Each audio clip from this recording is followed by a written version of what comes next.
let's kick off the day's topics.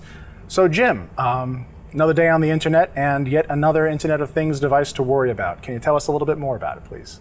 Yeah, this article showed up in the Register yesterday, and there's apparently a Bulgarian researcher who found a vulnerability in certain builds of Zycel's Zynos firmware. It's the OS that runs on a variety of home routers from TP-Link, ZTE, and D-Link. And the issue with this one is that the supposed internal web server for administration is exposed to the internet again. I mean, we've seen these kind of vulnerabilities any number of times in the past. And the issue with this one is it has been made available publicly, so the exploit is out there. I don't believe that the patch is out there yet. There are a number of exposed devices out there.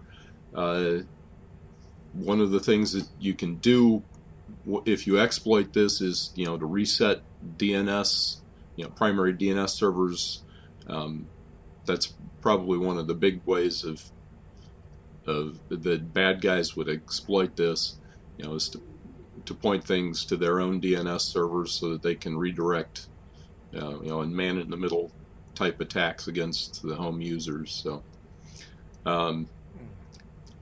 we'll keep an eye on this, and as soon as we hear that the updates are available, folks running these routers, particularly the D-Link DSL 2740R, is known to be vulnerable to this.